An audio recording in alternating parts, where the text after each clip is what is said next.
Hello everyone, welcome back. Study ম্যাথমেটিক্সে প্রত্যেককে স্বাগত জানিয়ে ক্লাস 10 থেকে আমরা যে সিরিজটা শুরু করেছি সেটাকে আমরা কমপ্লিট করব।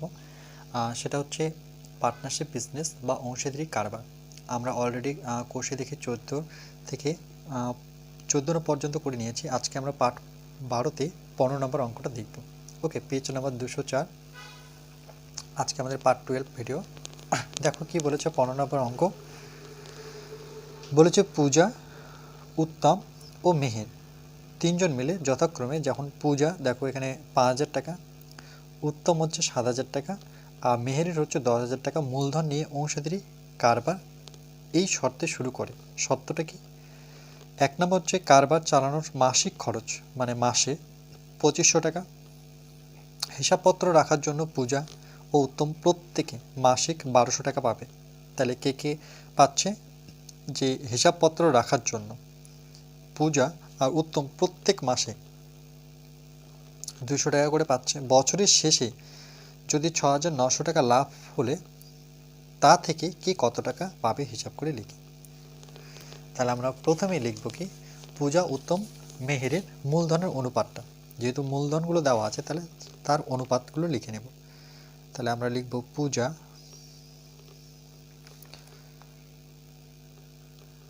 উত্তম ও মেহেরের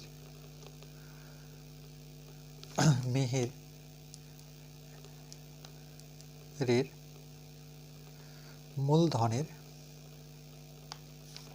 অনুপাত।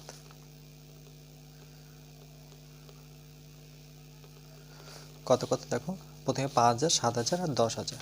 তাহলে 5,000, 7,000 কত হবে? 10,000। ওকে, তাহলে এখান থেকে ইজিলি পেয়ে যাবো আমরা কাটাকাটি করলে।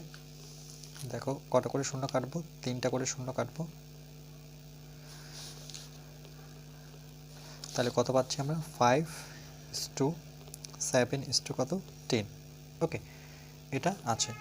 এটা যদি যোগ বের করি তাহলে 5 যোগ 7 যোগ কত হবে? 10। যোগ করলে 10 পাচ্ছে 15, 15 পাচ্ছে 20, মানে 22। এই 22 আমরা পরে কাজে লাগাবো। ওকে, এরপরে দেখো কি কি দেওয়া আছে। যে প্রথম শর্তটা যদি আমরা দেখি, যে প্রথম শর্তটা কি আছে, যে কারবার চালানোর মাসিক খরচ, মানে মাসিক খরচ হচ্ছে 125 টাকা। এক মাসে যদি 125 টাকা হয় তাহলে 12 মাসে কী হবে? টোটাল বছরের কাউন্ট হয় এখানে। ওকে, তাহলে কারবার চালানো মাসিক খরচ 125 টাকা হলে আমরা এইভাবে লিখব যে 1 নম্বর কন্ডিশন। আচ্ছা চলো 1 নম্বর কন্ডিশন দিতে পারি। ওকে, যে কারবার, জাস্ট দেখে দেখে লিখবে, কারবার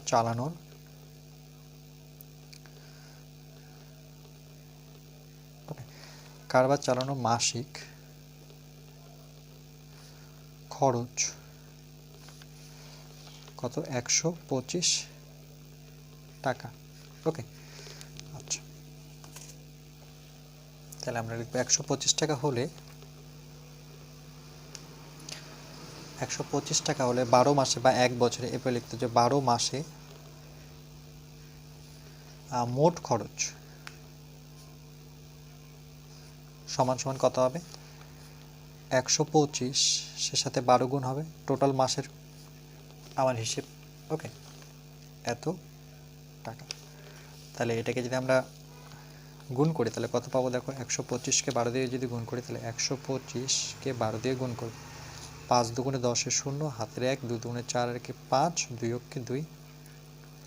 এটা হচ্ছে 5, এটা হচ্ছে 2, এটা হচ্ছে 1। তাহলে 0, 5, 5, 10, 0, হাতের 1, 4 আর 5, তাহলে কত? 1,500 টাকা। 1,500 টাকা। ওকে, এই টাকাটা হচ্ছে কি? বছরে খরচ। ওকে, এবার 2 নম্বর কন্ডিশন কি বলেছে দেখো। বলেছে হিসাবপত্র রাখার জন্য পূজা ও উত্তম প্রত্যেকে মাসিক 200 টাকা পাবে। তাহলে এটাও মাসে 200 টাকা যদি পায় তাহলে 12 মাসে কত পাবে? এটারও আমরা বছরে হিসেব করব। ওকে, যেহেতু আমাকে বছরের শেষে, দেখো বছরের শেষে, তাহলে টোটাল হিসেবটা আমাকে বছরে নিয়ে আসতে। ওকে, তাহলে আমরা লিখব যে দ্বিতীয় নাম্বার কন্ডিশন এখানে লিখি, তাহলে তোমাদের সুবিধা হবে বুঝতে। যে হিসাবপত্র রাখার জন্য দেখো এই কথাটা দেখে দেখে লিখবো যে হিসাবপত্র রাখার জন্য হিসাবপত্র রাখার জন্য ওকে হিসাবপত্র রাখার জন্য পূজা ও উত্তম পূজা ও উত্তম ওকে পূজা উত্তম প্রত্যেকে পাবে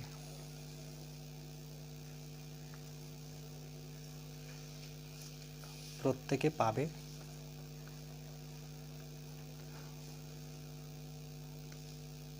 কত টাকা যেহেতু আমি পুরো 1 বছরের হিসেব বের করছি ওকে প্রত্যেকে আচ্ছা পূজা উত্তম প্রত্যেকে প্রত্যেকে আচ্ছা প্রত্যেকে দেওয়া আছে একটু দেখে নিই প্রত্যেকে মাসিক 200 টাকা পাবে প্রত্যেকে মাসিক 200 টাকা পাবে ওকে তাহলে আমি পুরো 12 মাসের হিসেব করব তাহলে 1 বছরে ওকে বা আমি এভাবে লিখতে পারি যে 12 মাসে মানে তো 1 বছর 12 মাসে পূজা উত্তম প্রত্যেকে পাবে পূজা ও উত্তম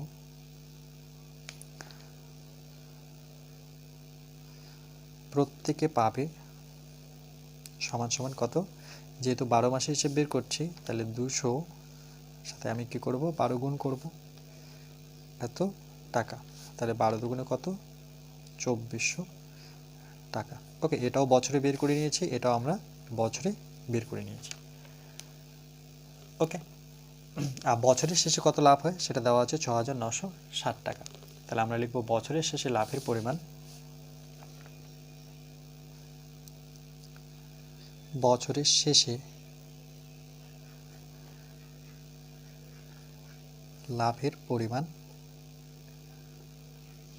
সমান সমান 6960 টাকা 6960 টাকা ওকে তাহলে আচ্ছা এবার কি বলেছে যে হিসাবপত্র রাখার জন্য আর মাসিক এত টাকা তাহলে তা থেকে মানে এটা থেকে কি কত টাকা পাবে হিসাব করে লিখি আচ্ছা তাহলে আমরা কি লিখব যে এই যে টোটাল টাকা থেকে ওকে টোটাল টাকাটা থেকে আমরা কি করব আচ্ছা এটা পূজা উত্তম প্রত্যেকে পাচ্ছে 2400 টাকা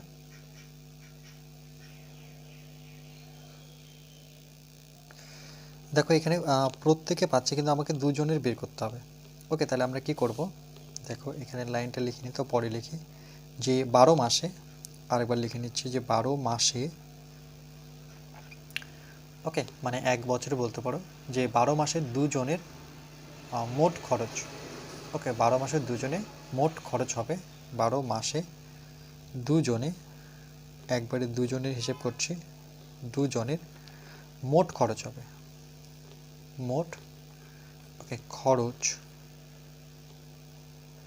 হবে এটা প্রত্যেকে পাচ্ছে কত 2400 টাকা তাহলে আমি যদি লিখি যে একজনে পাচ্ছে 2400 টাকা তাহলে বলো দুইজনে কত হবে এখানে সংখ্যা যদি 2 উল্লেখ করি তাহলে এভাবে লিখতে পারি না যে একজনে পাচ্ছে 2400 টাকা দুইজনে পাচ্ছে কি কম হবে না বেশি অবশ্যই বেশি হবে তাহলে 2 গুণ এত টাকা ওকে এটা প্রত্যেকে মানে একজনের টাকা তাহলে দুজনের টাকা কি হবে 2 দিয়ে গুণ হবে তাহলে 24 দুগুণে কত 4800 টাকা এই টাকাটা কি দুজন পাচ্ছে দেখো দুজন আর যদি আমি বলি যে এখান থেকে উত্তম কত পাচ্ছে তাহলে আবার 2 দিয়ে ভাগ করে দাও তাহলে কত পাচ্ছ 2400 টাকা ওকে দুজনের যোগফল হচ্ছে 4800 টাকা এবার সমস্ত খরচ আমি যদি বাদ দিই তাহলে আমরা লিখব যে সমস্ত খরচ ওকে সমস্ত খরচ বাদে লিখব লাভের ওকে পরিমাণ হবে বা পরিমাণ লিখতে পারো লাভের পরিমাণ সমস্ত খরচ বাদে লাভের যদি পরিমাণটা আমরা দেখি তাহলে সমস্ত খরচ আমার এটা একটা খরচ যে দুজনের মোট খরচ হচ্ছে 4800 টাকা আর এখানে 12 মাসে মোট খরচ কত হচ্ছে 1500 টাকা তাহলে আমরা যদি লিখি মোট খরচ ওকে তাহলে এখানে কোথাও করিনি ঠিক আগের লাইনে করতে পারি যে মোট খরচ দুজনের, এটা বের করে নিই। ওকে, তাহলে সুবিধা হবে। দুজনের মোট খরচ, মোট খরচ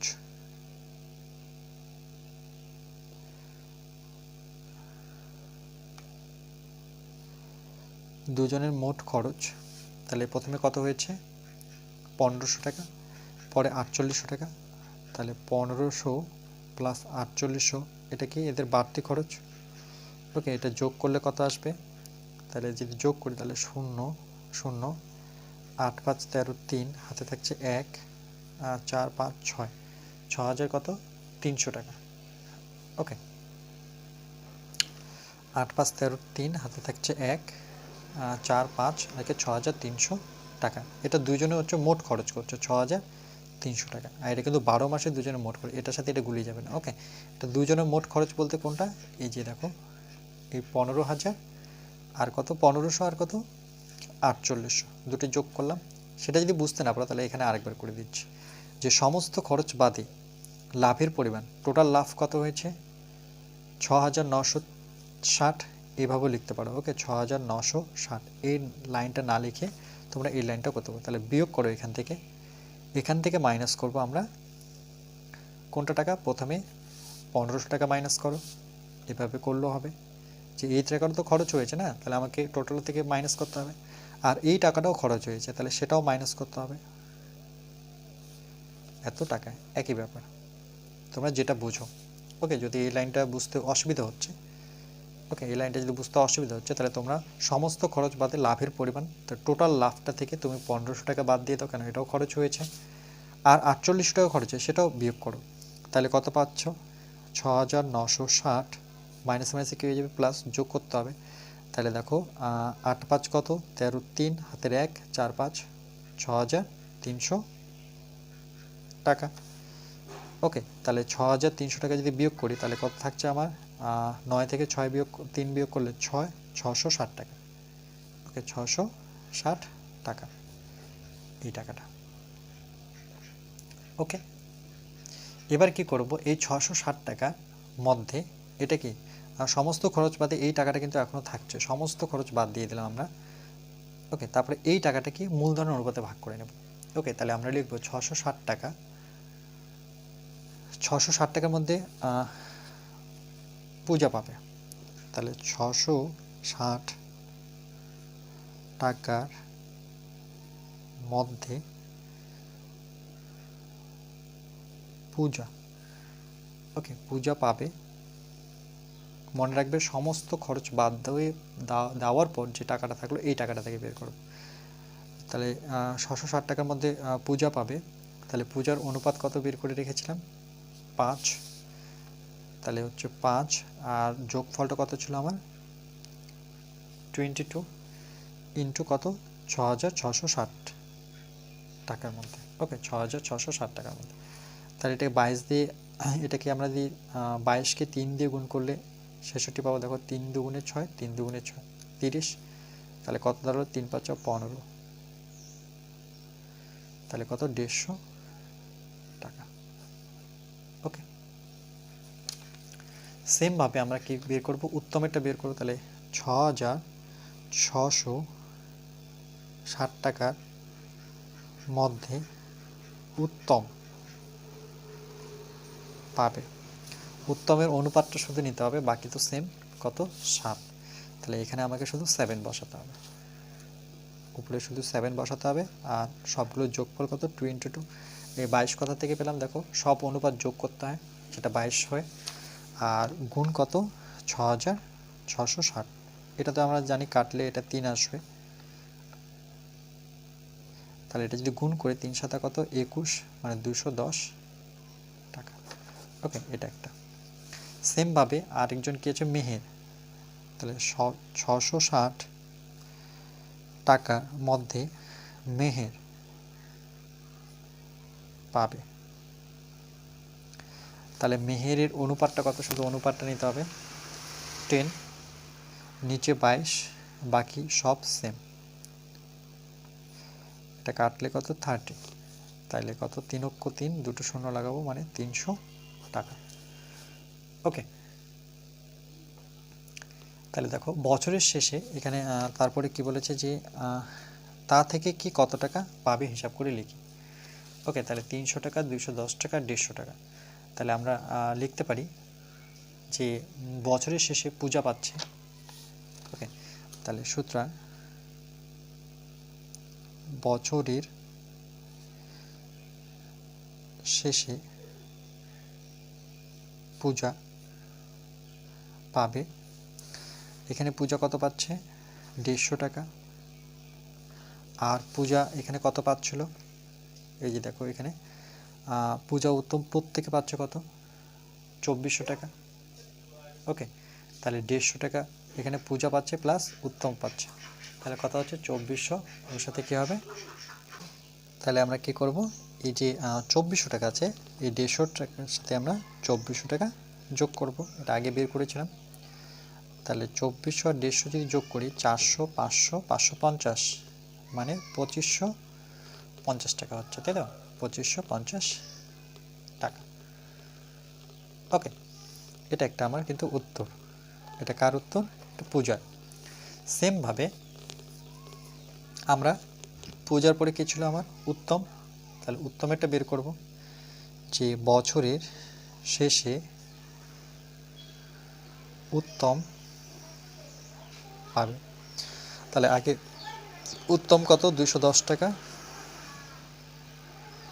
প্লাস, আর উত্তম কত পেত? উত্তম কত পেত দেখো, উত্তম পেত 2400 টাকা। কেন? দুজনই পাচ্ছে, পূজা উত্তম পাচ্ছে 2400 করে।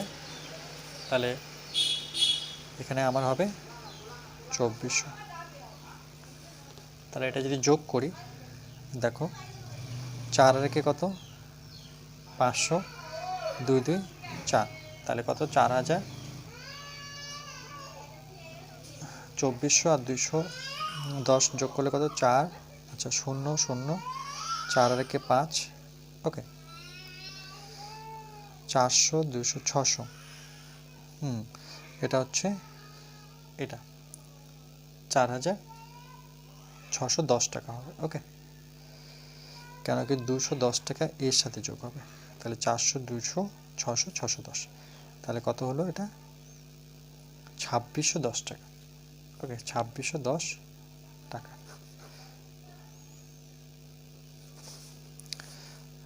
বছরের শেষে উত্তমের জায়গায় এবার কী হবে? মেহের পাবে।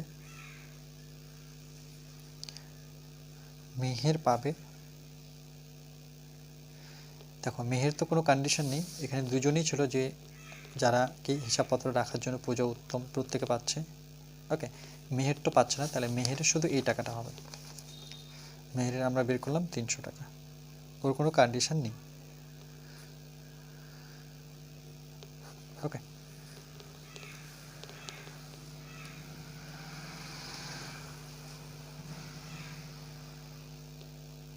এটাই হচ্ছে লাস্ট আমাদের ব্রড কোশ্চেন। ওকে, এরপরে আমরা পার্ট আমাদের থাকলো 13, সেখানে আমরা কি করব? এমসিকিউ যে কোশ্চেনগুলো আছে সেগুলো আমরা সলভ করব। ওকে, ভালো মতো আগে অঙ্কটা 3 4 বার 5 7 বার পড়বে। ওকে, তারপরে এই অঙ্কটা সলভ করবে। ওকে, চলো আমরা নেক্সট পার্ট তোমাদের নিয়ে আসবো 13, সেখানে এমসিকিউ কোশ্চেনগুলো আমরা করব।